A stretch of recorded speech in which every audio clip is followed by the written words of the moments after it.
ابن سیرین انس بن مالک رضی اللہ عنہ سے نقل کرتے ہیں کہ رسول اللہ صلی اللہ علیہ وسلم نے حجۃ الوداع میں جب سر کے بال منڈوائے تو سب سے پہلے ابو طلحہ رضی اللہ عنہ نے آپ صلی اللہ علیہ وسلم کے بال لیے تھے۔ صحیح بخاری حدیث نمبر 171۔ حضرت ابو ہریرہ رضی اللہ عنہ سے روایت ہے کہ رسول اللہ صلی اللہ علیہ وسلم نے فرمایا کہ جب کتا تم میں سے کسی کے برتن میں سے کچھ پی لے تو اس کو 7 مرتبہ دھو لو تو پاک ہو جائے گا۔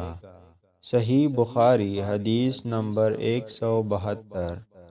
حضرت ابو ہریرہ رضی اللہ عنہ رسول اللہ صلی اللہ علیہ وسلم سے نقل کرتے ہیں، آپ صلی اللہ علیہ وسلم نے فرمایا کہ ایک شخص نے ایک کتے کو دیکھا جو پیاس کی وجہ سے گیلی مٹی کھا رہا تھا، تو اس شخص نے اپنا موزہ لیا اور اس سے پانی بھر کے پلانے لگا حتیٰ کہ اس کو خوب سیراب کر دیا۔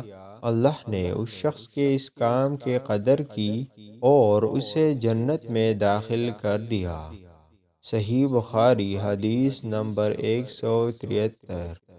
حمزہ بن عبداللہ اپنے باپ یعنی عبداللہ بن عمر رضی اللہ عنہ کے واسطے سے بیان کیا، وہ کہتے تھے کہ رسول اللہ صلی اللہ علیہ وسلم کے زمانے میں کتے مسجد میں آتے جاتے تھے لیکن لوگ ان جگہوں پر پانی نہیں چھڑکتے تھے۔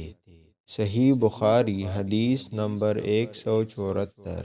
شعبی عدی بن حاتم سے روایت کرتے ہیں کہ میں نے رسول اللہ صلی اللہ علیہ وسلم سے کتے کے شکار کے متعلق دریافت کیا تو آپ صلی اللہ علیہ وسلم نے فرمایا کہ جب تم اپنے سدھائے ہوئے کتے کو چھوڑے اور وہ شکار کر لے تو اس شکار کو کھا، اور اگر وہ کتا اس شکار میں سے خود کچھ کھا لے تو اس کو نہ کھائیو، کیونکہ اب اس نے شکار اپنے لیے پکڑا ہے۔ میں نے کہا کہ بعض دفعہ میں نے شکار کے لیے اپنے کتے کو چھوڑا تھا، پھر اس کے ساتھ دوسرے کتے کو بھی پاتا ہوں۔ آپ صلی اللہ علیہ وسلم نے فرمایا پھر مت کھا، کیونکہ تم نے بسم اللہ اپنے کتے پر پڑھی تھی، دوسرے کتے پر نہیں پڑھی۔ صحیح بخاری حدیث نمبر 175۔